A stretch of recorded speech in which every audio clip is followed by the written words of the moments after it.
Bom, gente, então, vamos lá. Mais uma vez, boa noite. Hoje, nossa última aula do curso de Introdução à Geografia e Arqueologia Bíblica, né? A Escritura através das Evidências, livro de Jonas. E uma pequena introdução se faz necessária para lidar com este livro, né?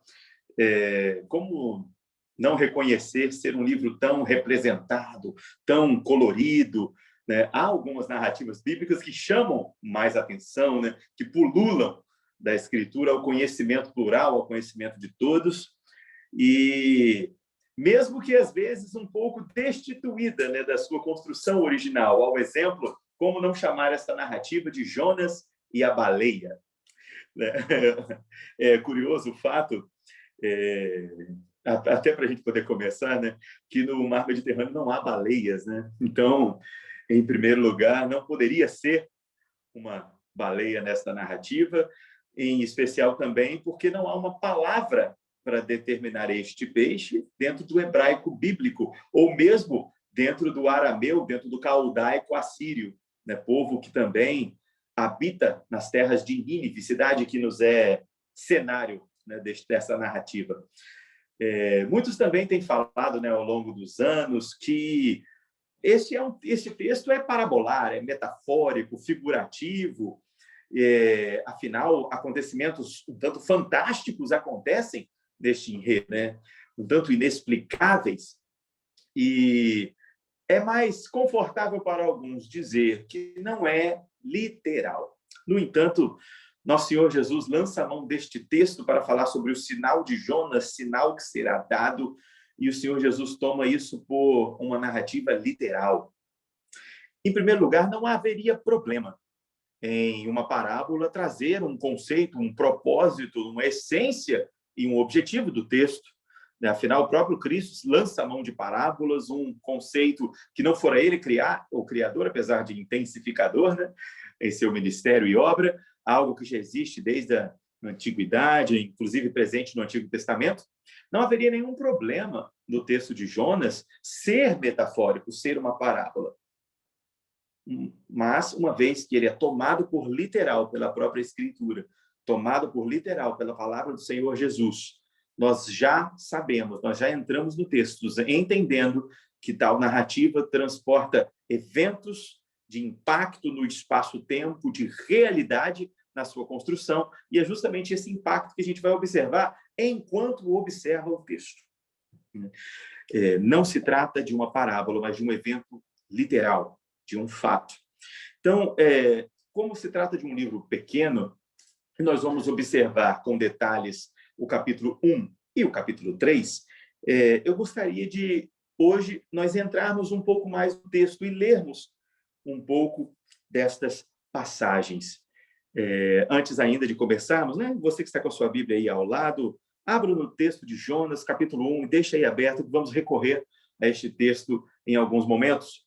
Bom, como tradicionalmente começamos, vamos começar respondendo algumas perguntas sobre o livro, né? Onde tais eventos acontecem. Estão aqui transcritos o mapa do Império Assírio antes destes eventos e também depois destes eventos. Ele vai crescer, né? Por enquanto, a gente está no verde escurinho ali, no mais escurinho, né? A partir de 824, né? Antes da Era Comum.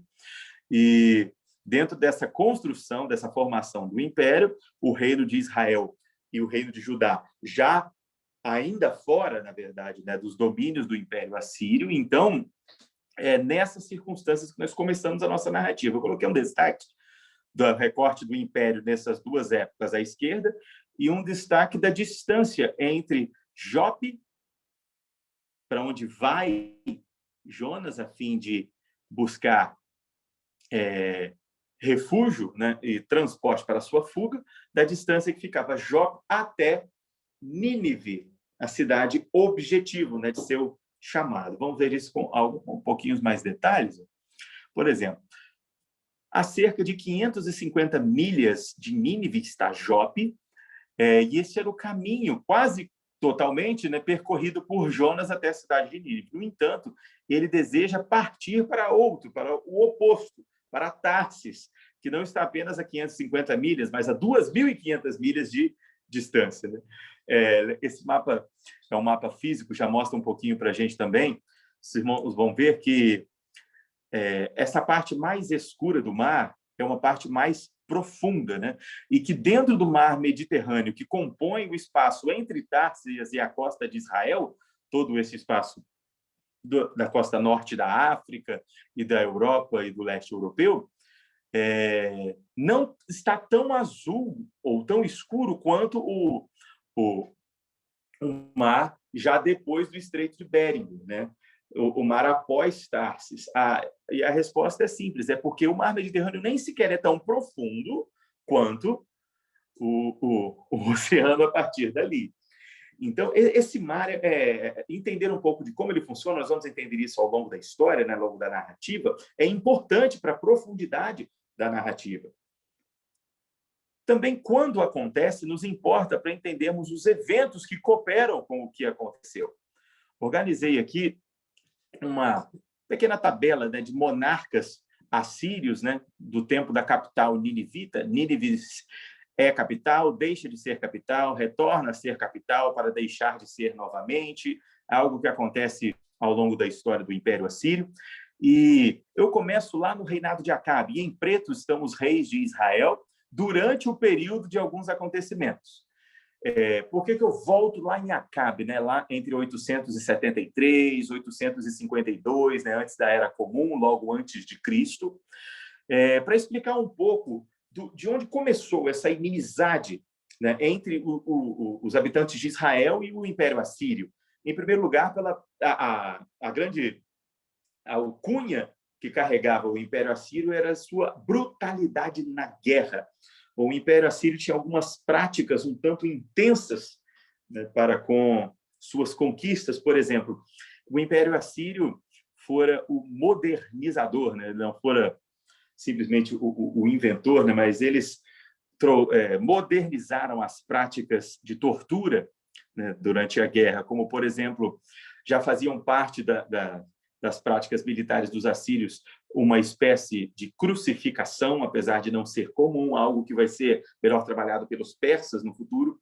Mas a especialidade do Império Assírio era o empalamento. O que é um empalamento? É uma estaca lisa de madeira na qual se penduram os homens da parte de baixo, até que, ao longo de toda a parte do dia, o seu peso vai forçando a estaca para cima, seu corpo para baixo, e a estaca vaza pelo ombro, pelo pescoço ou pela boca. Uma morte extremamente dolorosa, lenta e visceral, com o objetivo de ser visualizada para mostrar o poder, a força e o terror do Império Assírio.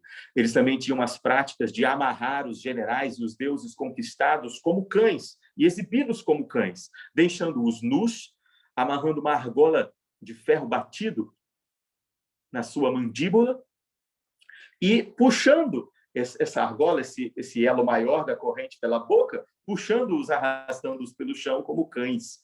Era algo normal. Ou mesmo puxando também por argolas entre as narinas, né, também no passeio como cães, na demonstração de domínio e de poder sobre eles. Era comum também retirar tiras de couro das costas, né, e pendurá-las nas cintas, né, dos generais para mostrar domínio e possessão do campo de batalha. Eles eram extremamente virulentos, né, violentos, reconhecidos por isso.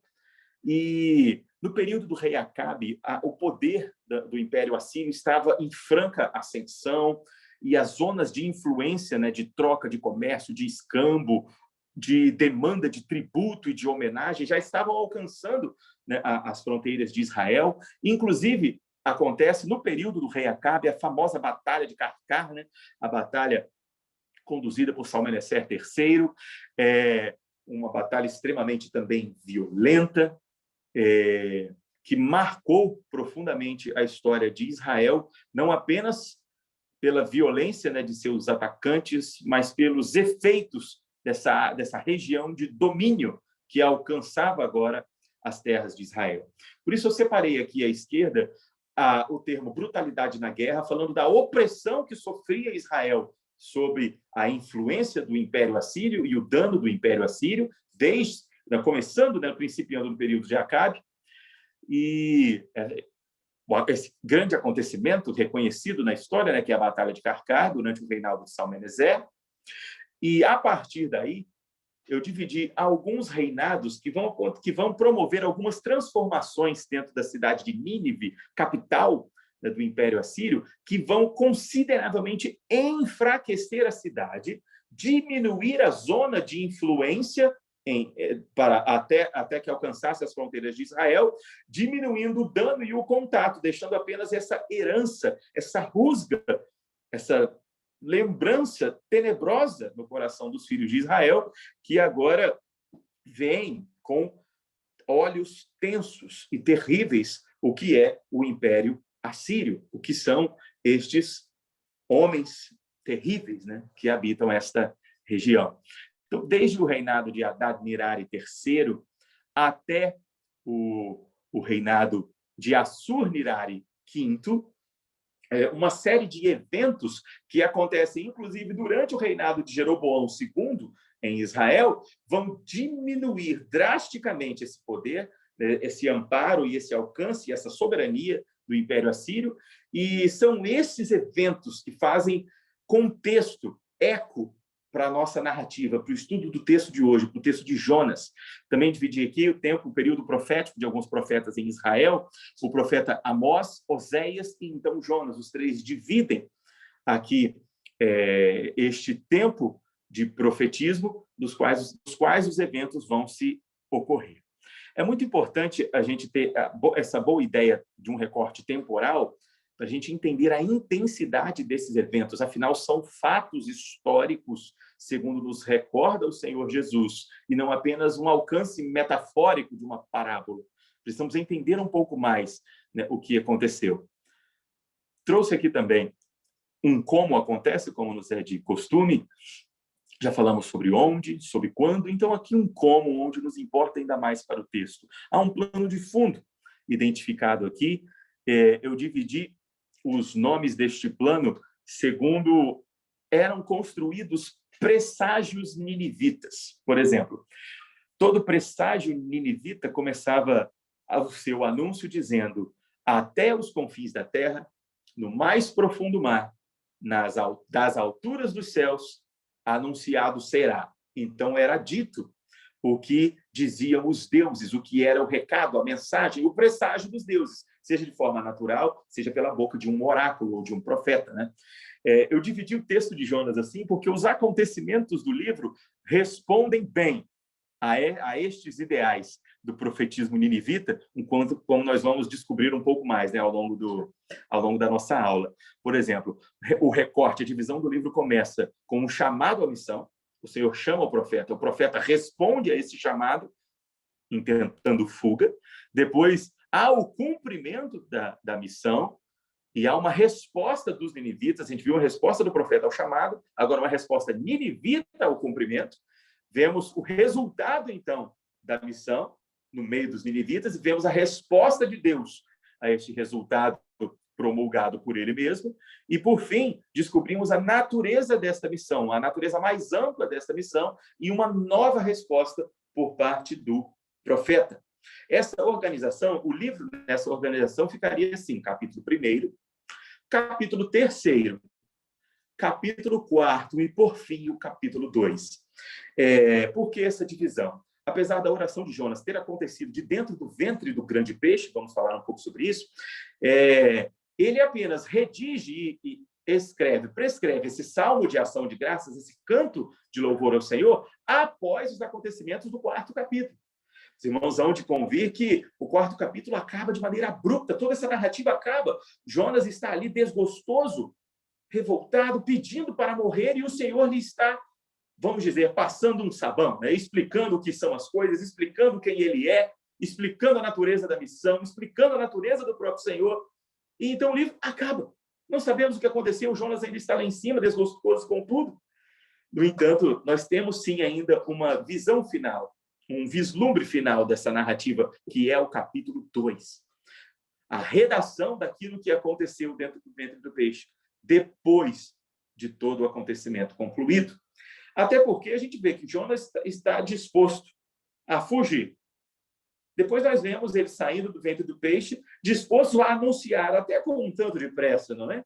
As palavras aos ninivitas, e então já vai para fora da cidade para ver a cidade ser subvertida, para ver o que vai acontecer, para ver ela ser destruída.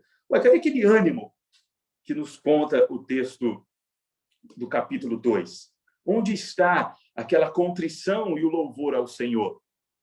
Sendo que agora ainda desgostoso pede para morrer. Bom, essa é a soma de todos os eventos na hora da redação deste texto. Por isso, vamos dizer, o epílogo do texto é o capítulo 2, o final do livro, como vamos assim dividi-lo e colocá-lo. Bom, então, com esse plano de fundo, nós vamos iniciar a leitura do texto. Veja comigo, Jonas, capítulo 1, o que diz a palavra do Senhor. Veio a palavra do Senhor a Jonas, filho de Amitai, dizendo: Dispõe-te, vai à grande cidade de Nínive e clama contra ela, porque a sua malícia subiu até mim. Jonas se dispôs, mas para fugir da presença do Senhor, para Tarsis, e tendo descido a Jope, achou um navio que ia para Tarsis, pagou, pois, a passagem, embarcou nele para ir com eles para Tarsis, para longe da presença do Senhor. Aqui vem uma primeira pausa na narrativa para a gente entender um pouco melhor. Em toda a região da costa do Mediterrâneo, que pega ali a Palestina, a Jordânia, Israel e também o princípio da Síria, não havia nenhum outro porto que não Jope. Israel, principalmente, só vai ter um novo porto quando o porto de Tel Aviv vier a ser construído num futuro muito mais próximo a nós do que do texto bíblico, quem dirá do Antigo Testamento.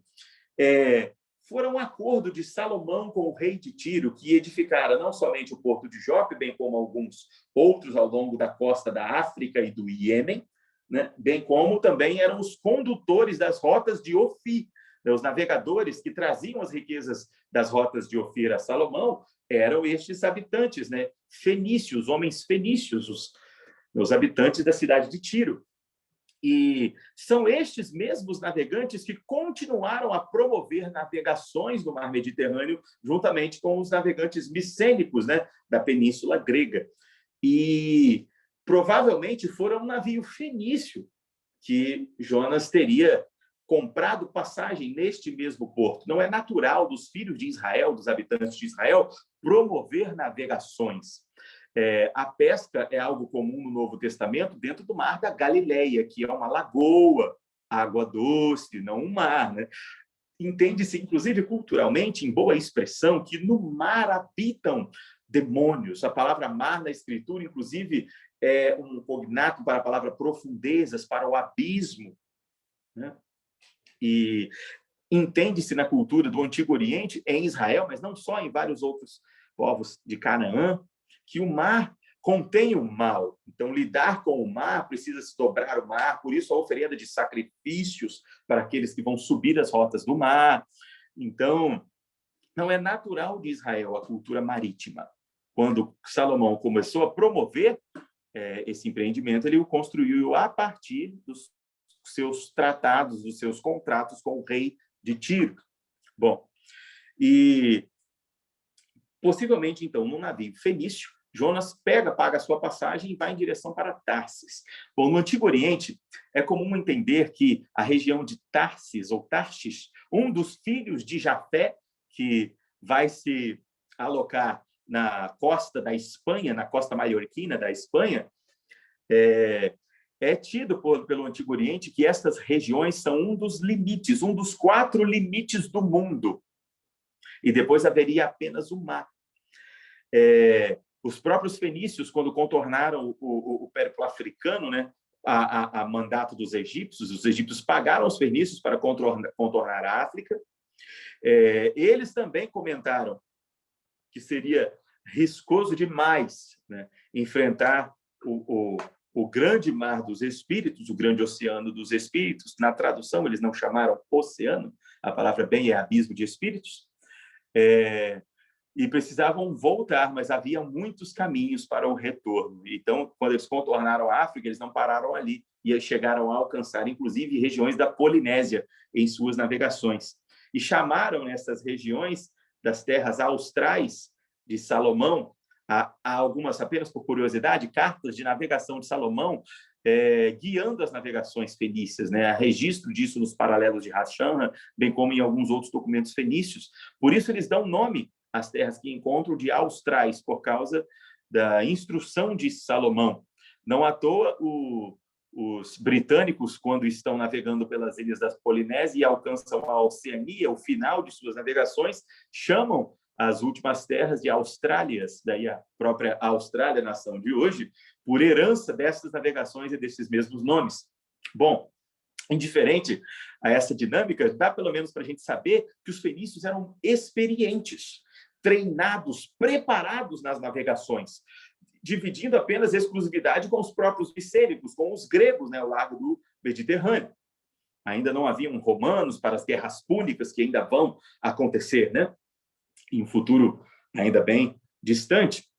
Então, para o fim do mundo, para o que se entendia dentro da cultura do Antigo Oriente, onde ninguém conhecia o nome do Senhor, era um dos limites do mundo, onde nada se sabia e ninguém sabia por si, ninguém sabia de si, né? Como diria Rinameká nos seus escritos de sabedoria, os limites do mundo estão ausentes de qualquer conhecimento.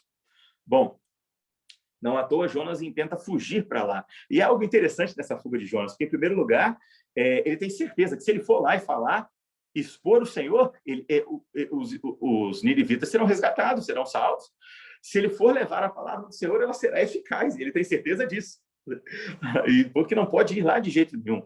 Não sabemos se há outras razões especiais que não a própria teimosia ou a herança da marca que os assírios deixaram nos filhos de Israel, mas nós sabemos que este homem, filho de Amitai, se dispõe a fugir da ordem, do chamado do Senhor, e se dirigir até os confins da terra, até os limites da terra, para sair de lá. E há eventos muito interessantes neste percurso.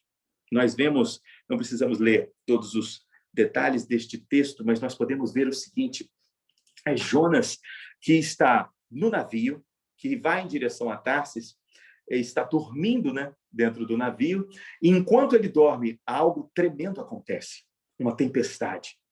E uma tempestade feroz.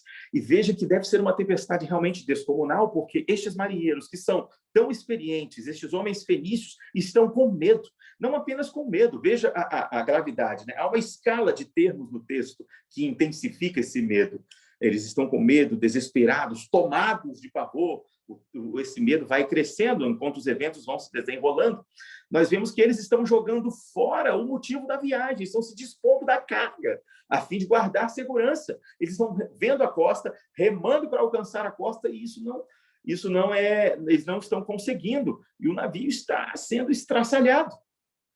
Ou seja, tem de ser algo muito grandioso, porque marinheiros tão experientes estão tão temerosos. Em primeiro lugar, é real, o mar Mediterrâneo não é um mar conhecido por suas estrondosas tempestades. Na verdade, não é um mar muito revolto, é um mar muito calmo. Os primeiros navios a começar a navegar o Mediterrâneo, ainda pela costa, por exemplo, no mar Egeu, eram navios sem aquela navilha, aquela camada embaixo, aquela crista embaixo que corta as ondas. Eram navios quase que jangadas, que só apenas flutuavam, dado a quietude do mar. Não era um mar de grandes ondas ou de grandes flagelos em tempestades. E isso, claro, nas regiões costeiras, né? Não indo muito para dentro do mar, porque as próprias ondas, mesmo não tão fortes, sossobravam os navios, né? Separavam as madeiras. Essas cristas serão colocadas e inauguradas depois, né, pelos gregos mais à frente, então também pelos fenícios, né, para navegações mais longínquas, né? Ou seja, a tempestade em si é algo descomunal, tanto que é reconhecida naturalmente como algo divino, como um efeito divino, como muitos documentos vêm assim também trazer. Eles estão, cada um orando para o seu Deus, ou seja, algo tão fora da natureza tem de ser algo que venha das mãos dos deuses, tem de ser algo que seja sobrenatural. E por isso cada um ora para o seu Deus e vão chamar a Jonas para que ele ore também. Ele está lá. E isso é surpreendente para os homens, porque isso é tão incomum, isso é tão insano. E este homem está lá pregado no sono. E eles vêm questionar o que está acontecendo. E eles lançam sortes para descobrir por que sobreveio neles este mal. E a sorte cai sobre Jonas. Este tipo, lançar sortes, né, típico das navegações fenícias, é o nosso típico sorteio, né? As primeiras letras, as iniciais dos nomes de cada um, geralmente a primeira letra do nome e a primeira letra da cidade de origem, eram colocadas em argila, em lascas de argila e jogadas dentro de uma bacia. E essa bacia era coberta, as pedras, as lascas misturadas, e então dali era retirado um nome. Esse nome precisaria ser retirado 3 vezes para garantir por parte dos deuses, nesse lançar sorte, de que a sua palavra tinha sido bem entendida, de que o motivo de tudo isso tinha sido identificado. E a sorte cai sobre Jonas. Isso já é interessante. E assim como a sorte cai sobre Jonas, ele também confessa ser ele a razão de tudo isso. E veja, ele diz que, vejam só, é o verso 9 do capítulo 1. Ele lhes respondeu: sou hebreu e temo ao Senhor desde o céu, que fez o mar e a terra. E o resultado dessa sentença é: os homens ficaram possuídos de grande temor, muito mais do que o que tinham, enquanto a tempestade sossobrava o navio. E dizem: que é isso que fizeste? Que faremos para que o mar se nos acalme? Porque o mar ia se tornando cada vez pior. E respondeu Jonas, né? Tomai-me e lançai-me ao mar. Lança-me e o mar se aquietará. Porque eu sei que por minha causa vos sobreveio essa grande tempestade. Ou seja, aquele espírito do capítulo 4 de preferir morrer, né, a cumprir a sua missão, já estava presente com ele, por isso tranquilo enquanto dormia, né? E eles ainda não querem. Entretanto, os homens remavam, tentando ainda alcançar a terra, e não podiam, e clamaram ao Senhor e disseram: ah, Senhor, rogamos que não pereçamos por causa da vida deste homem, e não façais cair sobre nós este sangue, quanto a nós inocentes, porque tu, Senhor, fizeste o que te aprouve. Há um grande impacto presente aqui. Em primeiro lugar, porque os deuses, mesmo no procedimento enoteísta, já falamos algumas vezes em nossas aulas sobre isso, mesmo na cultura enoteísta de adoração, os deuses são muito geográficos, né? Existem deuses da montanha, deuses do lago, deuses da planície, deuses do bosque, ou mesmo um lugar tempestuoso como o próprio mar, onde espíritos, deuses plurais habitam, um lugar grande, todos habitam, e aparece agora um Deus dos céus que toca toda a superfície da terra e do mar. E ele não apenas toca tudo como um Deus do céu, ele não habita nos céus, ele é o Deus do próprio céu, ele é o próprio céu, e, inclusive, ele não apenas toca todas as coisas, mas ele é o progenitor da terra e do mar. Algo completamente diferente do que estão acostumados dentro da cultura fenícia. Nós vamos ver ecos disso no nosso estudo de Josué, né, na aula passada, que falaram sobre os amorreus, que são vamos dizer, uma subdivisão, né, dos fenícios. E aqui, estes homens que antes cada um rogava ao seu pessoal Deus para serem livrados iria chamar de intercorrência, mas isso é muito pouco, livrar dessa perdição. Todos agora falam juntos e rogam juntos a um Deus, ao Senhor que fez todas estas coisas, para que sua ira não se volte sobre eles por causa de Jonas. Em primeiro lugar, eles mesmo no risco não querem lançar Jonas, não por causa de Jonas, mas por causa do temor que tiveram quando souberam desse Senhor. E agora, quando não há solução a não ser lançá-lo ao mar, eles lançam ao mar, todos agora, não cada um ao seu Deus, mas juntos rogando a um Deus, esse anunciado por Jonas, e lançam ele ao mar. E diz o texto que cessou o mar da sua fúria, verso 15, e temeram, pois, estes homens em extremo ao Senhor. Olha a escala do medo crescendo. Temeram em extremo ao Senhor e ofereceram sacrifícios e fizeram votos. Agora, estes homens, que cada um orava para o seu Deus, rogaram juntos para este Senhor, o Deus de Jonas, o nosso Deus. E agora fazem votos, compromissos de servi-lo. E fazem sacrifícios. Veja que nada no texto diz que eles fizeram como era regrado aos filhos de Israel o fazerem, mas era natural em toda sorte de adoração no Oriente Antigo, oferecer sacrifícios, né? Então, nós sabemos que eles tiveram essa mesma disposição para com o Senhor, de oferecer sacrifícios, de fazer compromisso, de fazer voto. E talvez em Tarsis, nessas regiões longínquas, nos limites do mundo, onde nenhum conhecimento chegara, ao menos algum agora possa chegar. Talvez esse lugar onde Jonas quisesse fugir, onde não se invocava o nome do Senhor, onde não se conhecia o nome do Senhor, talvez agora conheça. Afinal, todo navegador tem por marca ser um grande contador de histórias e algo incrível que rende uma fabulosa história. Ali acabara de acontecer. Porque, em primeiro lugar, quando falamos sobre narrativas, como falando sobre eventos bíblicos, estamos falando sobre o Deus da narrativa. Já falamos na ocasião da exposição de Gênesis, quando o texto narrativo se propõe, ele não fala, ele não procura nos entregar uma crônica de batalhas, procura entregar narrativas de homens íntegros, de homens poderosos. Mas nós utilizamos a seguinte frase, inclusive: o que são narrativas? O que são estas histórias que o Senhor nos deu? São as ações de Deus através das ações do homem na história. A história das ações de Deus através das ações do homem na história. Então, o personagem principal não é Jonas em sua fuga. O enredo principal não é o arrependimento ninivita, mas a soberania completa e absoluta do Senhor, que sustenta todas as coisas, que promove todas as coisas. Ora, foram inclusive através da fuga, da pretensa fuga deste profeta, que algo tão grandioso como estes eventos em mar aberto puderam acontecer.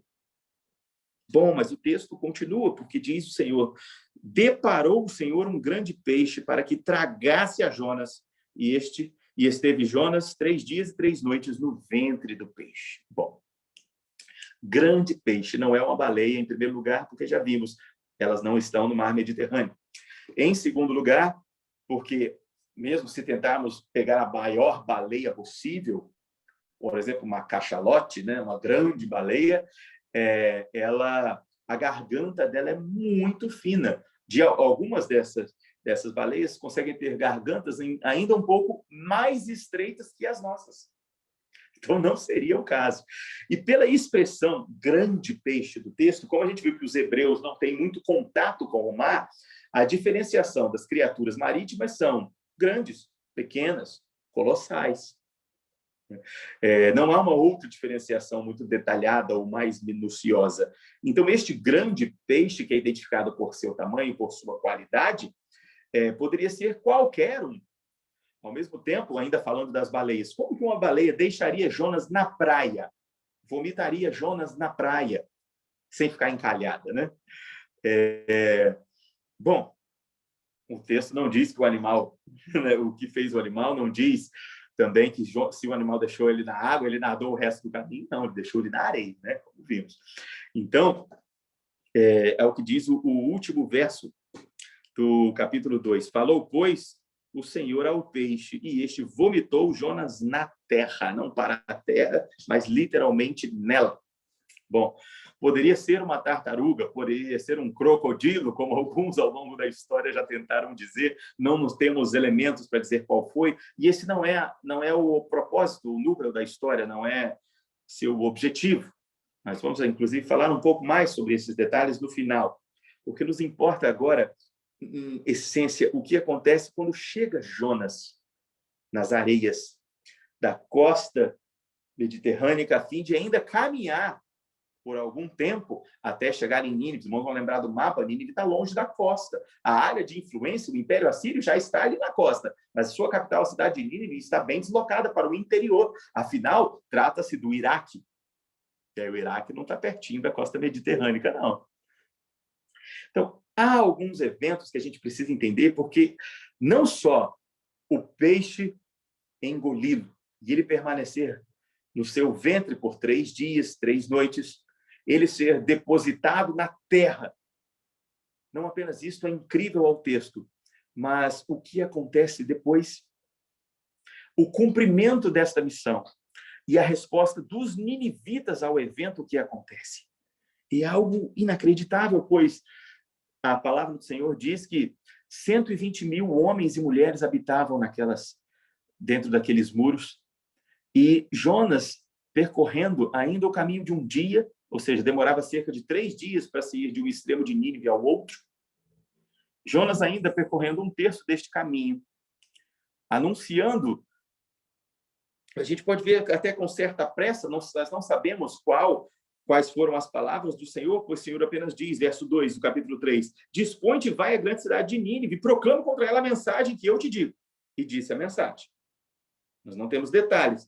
Temos, ao menos, o que Jonas dizia, versículo 4, ainda 40 dias e Nínive será subvertida. Daqui a 40 dias, acabou. Não há, pelo menos nessa descrição, uma mensagem de arrependimento, uma convocação ao arrependimento, mas apenas uma mensagem de juízo. E parece que Jonas diz ela de maneira apressada e não muito contundente, porque assim ele vai falando e nós vemos que os ninivitas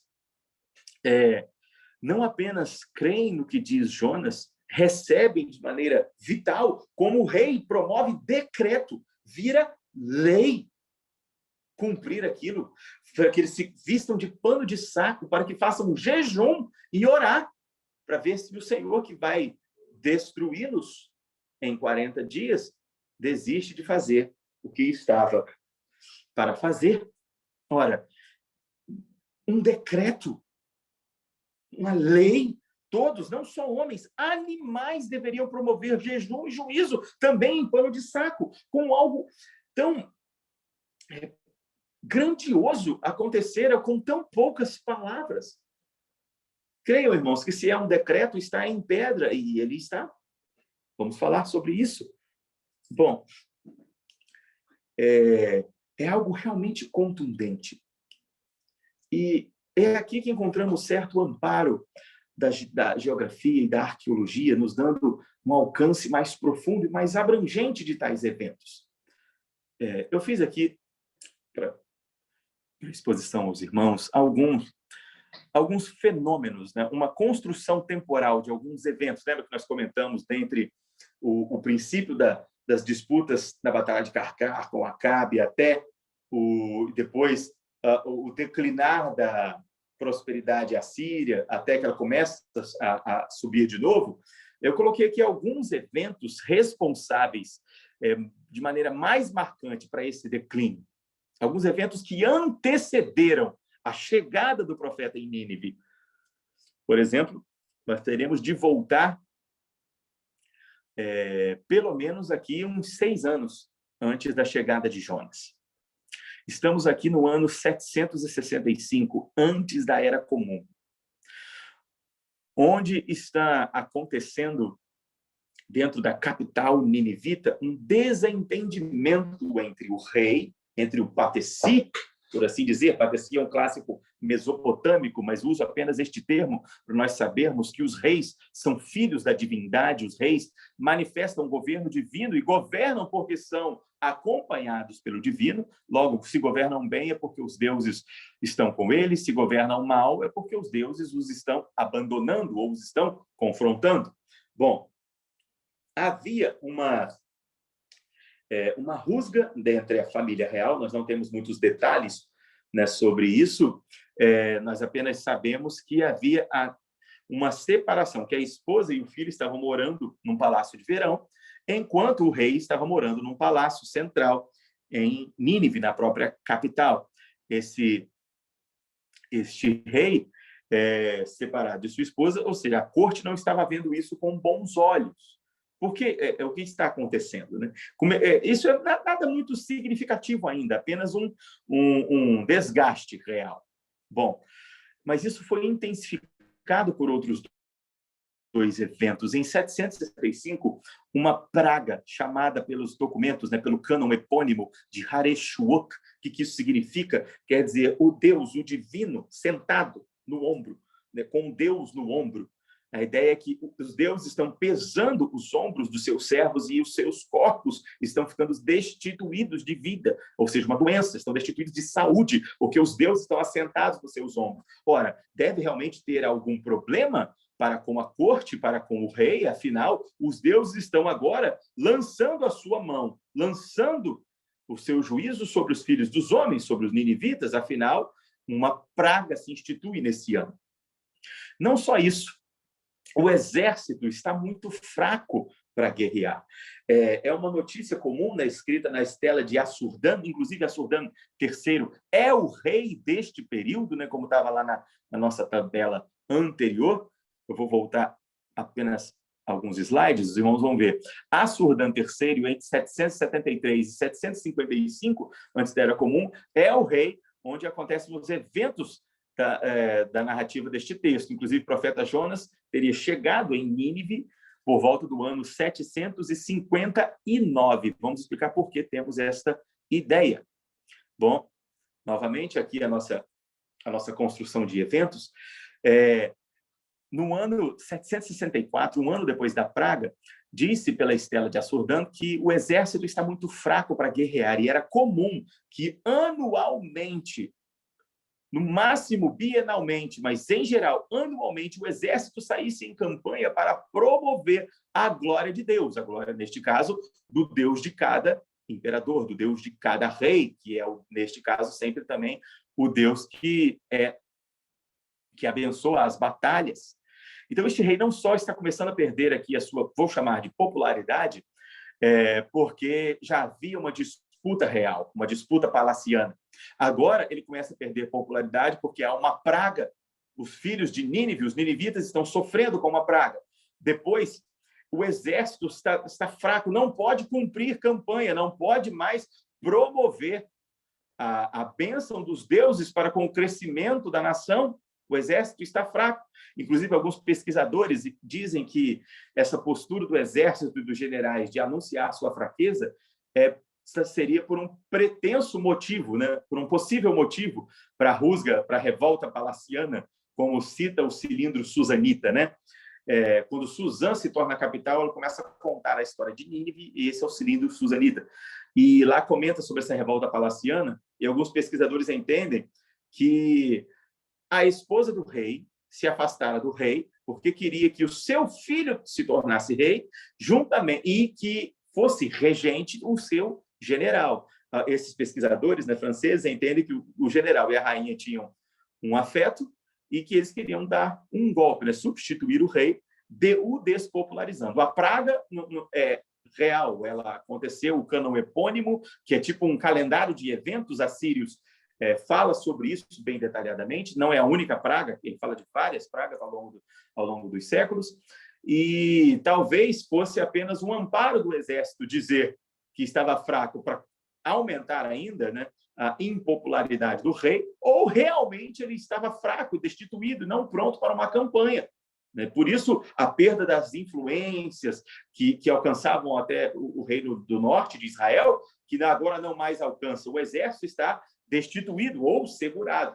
Possivelmente ele está mesmo enfraquecido. E isso tudo começa a sugerir uma revolta palaciana, né? Que é o que diz este cilindro susanita. Então, alguns eventos que claramente mostram desaprovação por parte dos deuses. Eventos desse tipo eram comuns como presságios de desaprovação dentro da cultura do Antigo Oriente Próximo. E, geralmente, quando alguma coisa estava para acontecer, quando os deuses estavam para trazer um recado aos filhos dos homens, aos seus sacerdotes, eles traziam 3 sinais, e 2 aconteceram. A praga, o exército destituído, já havia 2 sinais de desaprovação. Então, vem um terceiro sinal ainda no próximo ano. Veja, um ano após o outro. Né? No ano 763, vem um eclipse solar, e nós temos ele muito bem definido pelos paralelos de Hashama, porque não apenas os escritos assírios falam dele, mas também os escritos fenícios e os escritos cassitas falam sobre esse mesmo evento e sobre esta mesma data. Ele está tão bem registrado que a gente tem o dia, né? 15/6/763, bem definido. Claro que aqui eu coloquei o mês 6 como uma síntese, né, destes meses. Os cassitas, por exemplo, usam um calendário invertido. Eu já fiz essa contabilização para saber qual seria o nosso mês correspondente, né? Para facilitar nosso entendimento. Acontece um eclipse solar. É o ato principal dos deuses para mostrar a sua desaprovação, interromper o sol, para mostrar juízo de destruição, de total desaprovação. Trata-se de uma cena muito forte, ou seja, os deuses já mostraram a sua desaprovação com uma praga, destituindo-os de poder militar, logo tornando também o que eles perdem quando perdem o exército e a zona de influência? Perdem riquezas, perdem colheitas. Há também aqui uma seca acontecendo, né, no ano de 762, eu não a coloquei aqui, mas ela também acontece uma seca em toda a região ao largo de Nínive, não na cidade de Nínive, mas nas cidades circunvizinhas, que inclusive abastecem a Nínive, e vários sinais de desaprovação culminando num eclipse solar. Ou seja, os deuses não apenas desaprovaram, mas já entregaram o seu juízo, destruição ao povo. E eles estão esperando isso acontecer. No ano 760, os paralelos de Hashana também marcam outro grande sinal, né? Outros dois grandes sinais no mesmo ano, um terremoto, mesmo os paralelos falam sobre isso, um terremoto que não alcançou apenas a cidade de Nínive, mas, inclusive, até limites de Israel, né? Foram uma sequência, né, de tremores, também descritos por vários povos, e uma outra praga que o cânon epônimo, que foi interpretado no cânon epônimo como uma praga de cólera, né, por alguns pesquisadores franceses, e isso no ano 760. E todos esses eventos que aconteceram entre o ano 763 e o ano 760, especialmente, foram tidos como presságios da dureza da destruição dos deuses que viria sobre essa cidade. Eles estavam aguardando agora, pela sequência de 3 sinais, do 63 ao 60, o eclipse, o terremoto e mais uma praga, além de serem intensificados por aquela praga de 65, pelo exército, pela fraqueza do exército em 64, pela destituição do comércio que começa a cair, a cidade deixa de frutificar. Muitos sinais vindo. Agora eles aguardam, como é comum, depois de uma sequência de presságios e de sinais da parte dos deuses, o anúncio do que virá, do que será esse decreto de juízo e de destruição. O que será? O que resultará desse decreto de desaprovação? Bom, é no ano 759, necessariamente após a sequência de todos esses eventos, que chega Jonas em Nínive. Nada mais natural do que alguém, do que esses homens que já estão esperando a sua destruição, que já estão esperando que a voz dos deuses lhe entreguem a revelação, a palavra dos deuses para eles. Inclusive, há uma expressão em alguns documentos, que vamos falar um pouco mais no final, que dizem que a boca de Dagon descera do mar e caminhara a pés nus a Nínive para entregar aquilo que lhes era esperado. Bom, esse é um documento já mais posterior, não é um registro dos próprios assírios, mas um documento árabe, né, comentando sobre estes acontecimentos. Os árabes também tomam registro da narrativa de Jonas e a multiplicam e contam sobre ela. São os mesmos árabes que contam quando dominam a região da Ibéria, a região da Espanha, né? Na cidade de Córdoba, haviam registros destes árabes dizendo que um daqueles obeliscos que estavam nos portos mallorquinos seriam os obeliscos, os altares dos navegantes fenícios, quando eles chegaram à região de Tarsis, adorando a Alá, o Deus dos deuses, o Deus sobre os deuses. Eles também tomando encargo desta mesma narrativa. Nós não sabemos, né, porque temos apenas o comentário desses documentos a partir da letra destes árabes, mas eles interpretaram, como também podemos interpretar, que um mensageiro que traria os oráculos que estes homens já estavam esperando acabara de chegar. E não apenas eles. Isso foi tão vivificante, tão marcante para esse irmão, como nós vemos, né, no ato dessa conversão relâmpago e desacompanhada de instrução, dura apenas uma geração, né? A próxima geração já não trilha este caminho, como Naum vai narrar, Nínive será, então, destruída. Eles não apenas abraçam essa verdade, oram com arrependimento, inclusive recebem, né, bom termo da parte do Senhor. Isso não isso é tão incrível como eles o recebem, que eles, inclusive, deixam um registro. Né? Esse registro também é posterior, né? Nós não sabemos, ainda não há uma datação expressiva ou específica para o registro e para a edificação, mas há uma câmara, chamada Câmara de Beroso, que se entende, ela fica na região de Mosul, no Iraque, que se entende ser o túmulo de Jonas, pela cultura local. Disse que ele lá ficou e lá morreu. Nós não sabemos, a Escritura nada fala sobre isso, como vimos, a narrativa se interrompe, né, por ali, mesmo lançando mão do capítulo 2 para concluir o enredo, ela finaliza, nós não sabemos onde foi, o que foi fazer Jonas, não há nada que diga que ele fora habitar com ninivitas. No entanto, nesse registro na Câmara de Beroso está registrado, né, segundo alguns especialistas, o ano da chegada do profeta, entre o ano 760 e o ano 759.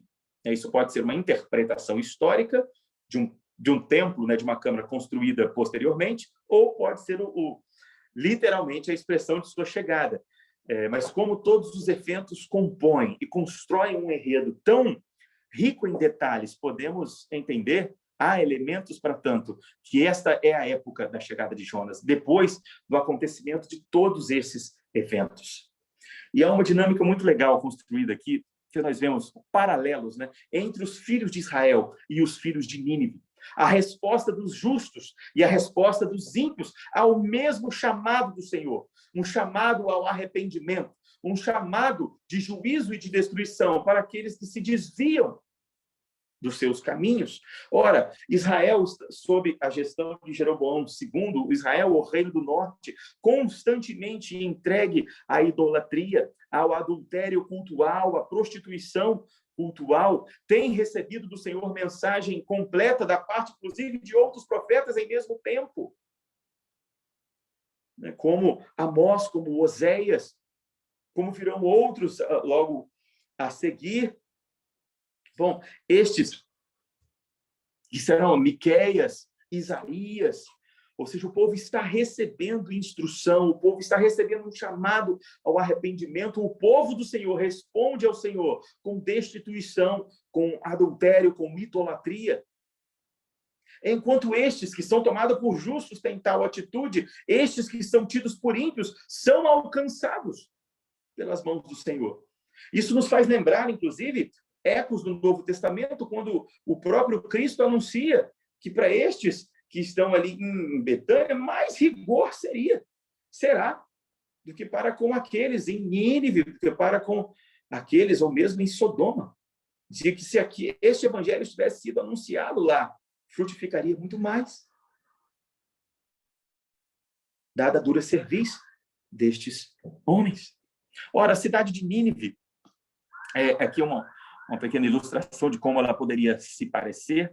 À extrema esquerda há um templo elevado, uma torre, o famoso Antemenac, como já vimos. À extrema direita temos um palácio, ele também é bem comprido, um palácio mais longo, ele é o famoso Urumerak, é o palácio de todos os reis, e lá o templo de todos os deuses, já falamos sobre isso na ocasião do texto de Gênesis e Êxodo.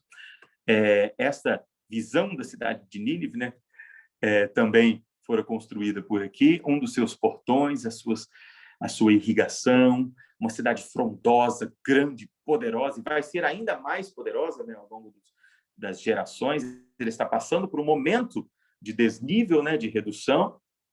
Aqui também mais uma construção de como ela seria uma Nínive central, e essa Nínive no meio, numa colina toda amuralhada. Afinal, a cidade de Nínive é a cidade de Tel Punuyuyik, ou seja, a gente já viu lá no texto de Josué, né, que é um Tel, né, uma cidade erguida sobre as ruínas de uma outra cidade, de uma versão antiga da própria Nínive, né? Então, nada mais natural que ela seja elevada em seu centro e, né, e circunvizinha de outras regiões, inclusive regiões de cultivo e regiões de comércio ao largo da cidade. Ou seja, todas essas regiões a serem percorridas gastava-se o tempo de 3 dias, de um extremo ao outro. Jonas percorreu o tempo de 1 dia. E este assunto já chegou ao palácio do rei, que fica no centro da cidade amuralhada.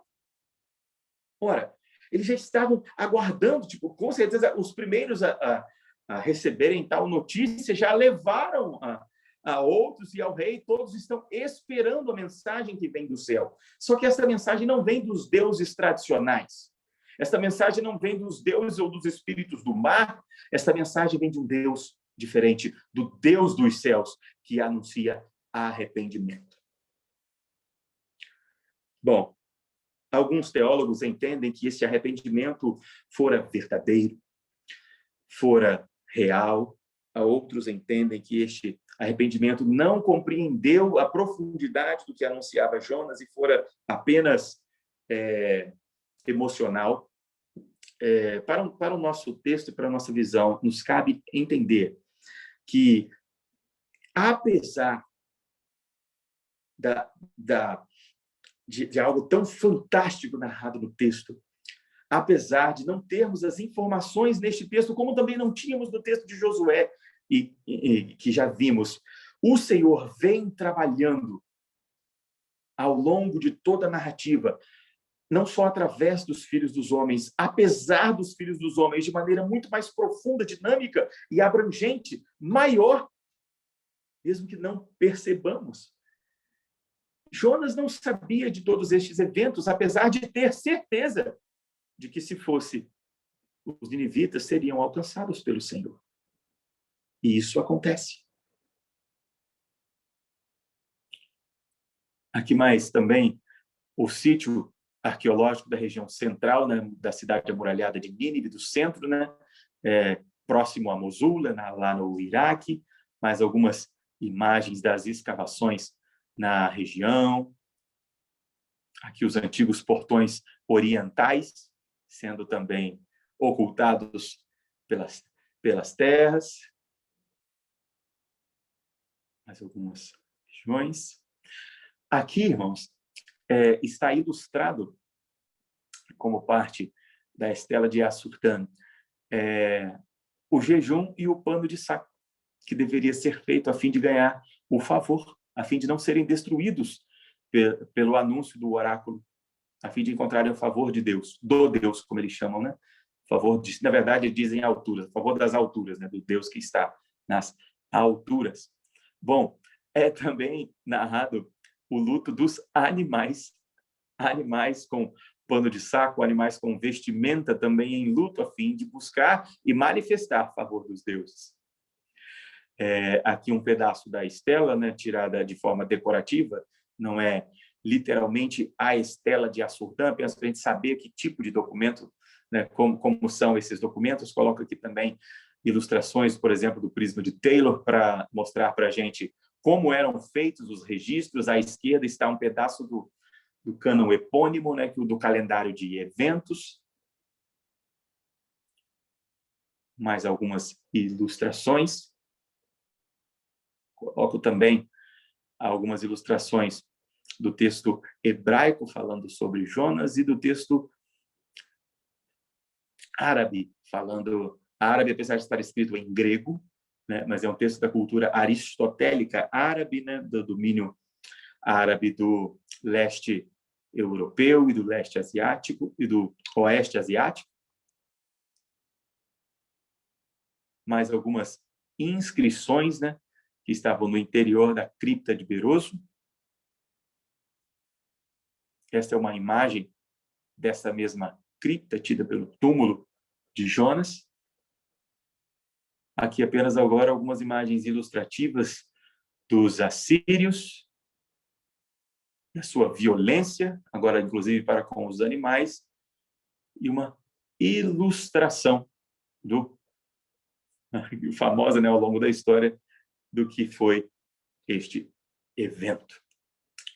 Bom, volto aqui alguns slides ainda, a fim de falarmos sobre as marcas da história. Esses eventos da Escritura são eventos que acontecem no tempo e no espaço, que mesmo quando metafóricos, quando parabolares, o que é uma parábola? O que é a metáfora da parábola? Ela lança mão de uma prática cotidiana, de uma prática comum, algo que todos entendem, algo que é natural, algo simples, a fim de invocar um conhecimento composto, robusto, ou seja, um jeito fácil de se ensinar algo difícil.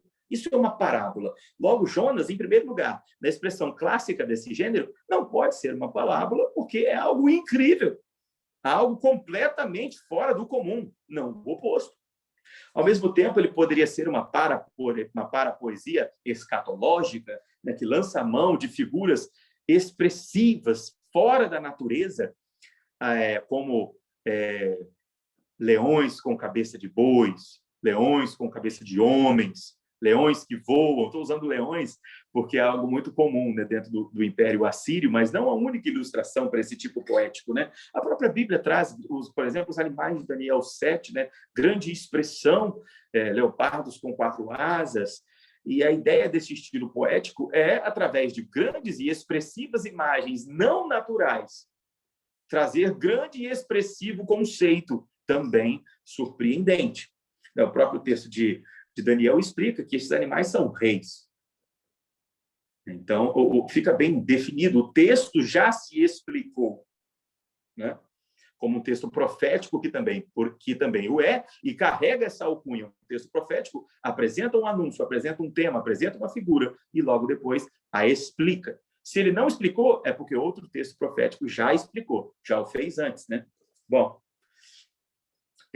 então, mesmo que fosse este tipo de figura, nós não vemos nenhuma explicação para os termos, nós não vemos nenhuma alusão dos termos a outros conceitos. O texto não se constrói no gênero literário, no tipo literário, seja parabolar, seja da parapoesia escatológica, né, desse progressismo e desse imagético. O texto não responde a esse estilo. É uma narrativa clássica, constituída dentro de um conceito, né, de um ensejo profético.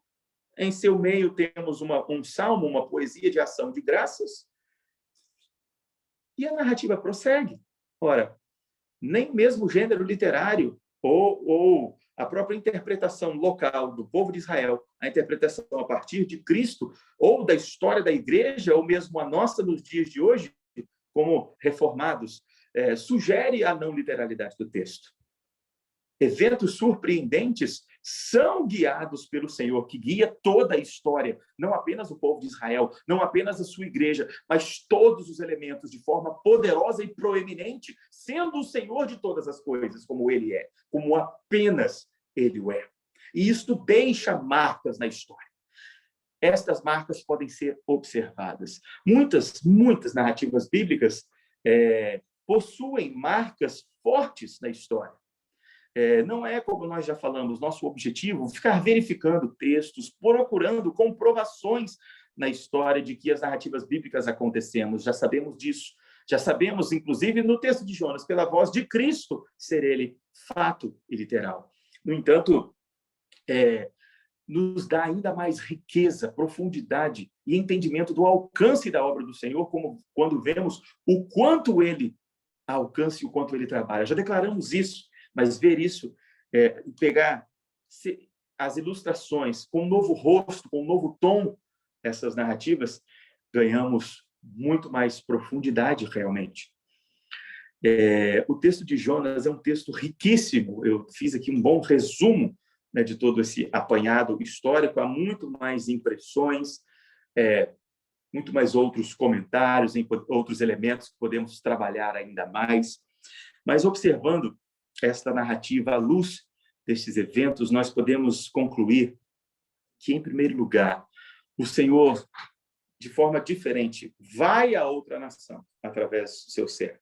O Senhor fala aos filhos de Israel sobre como respondem os ímpios, sobre como responde Israel, sobre como responde o Senhor em piedade, em zelo. Se este zela por todos os que são seus, como não zelaria por aqueles que ele chama de seu povo, de sua particular herança, dos filhos da aliança, o zelo que alcança, que está pronto para eles. Um elo comparativo com todos os eventos que têm acontecido e com os demais profetas que dividem este contexto com Jonas. Uma mensagem, em primeiro lugar, para os filhos de Israel, sobre a sua condição e sobre a condição do Senhor. Uma mensagem que já também encontra eco no próprio texto de Isaías, onde ele diz que o Messias vem para promulgar o direito aos gentios, o direito que se estende, que se expande do povo da aliança, para promulgar a aliança a todos os povos. Ora, isso sempre esteve presente, apesar de ser completamente cumprido e evidenciado em Jesus. Isso sempre esteve presente, uma vez que mulheres estrangeiras fazem parte da genealogia de Cristo, uma vez que mesmo Nínive recebera o amparo da palavra do Senhor, quando não são povo de Israel, quando foram usados como inimigos do povo de Israel. Nós vemos Abacuque falando com o Senhor, dizendo até quando, né, os ímpios prosperarão e nos subjugarão. E o Senhor diz que vai acontecer pior.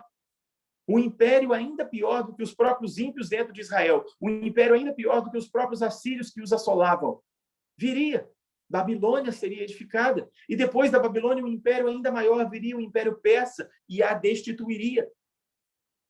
O Senhor entroniza reis, o Senhor destrona reis, o Senhor é o soberano sobre todas as coisas. E não apenas os filhos de Israel que estão desentendendo disso deveriam celebrar este fato, mas agora os ninivitas o fazem, agora os fenícios navegantes o fazem, e quem sabe aqueles habitantes de Tarsis também o poderão fazer. Jonas não sabia de nada dessas coisas. Jonas não sabia que sua fuga, por exemplo, promoveria tal conhecimento e reação também no meio daqueles navegadores, daqueles marinheiros. Mas o Senhor sabe e promove todas as coisas. É um texto sobre a soberania do Senhor. É um texto sobre a misericórdia do Senhor. É um texto sobre a justiça e o amor do Senhor.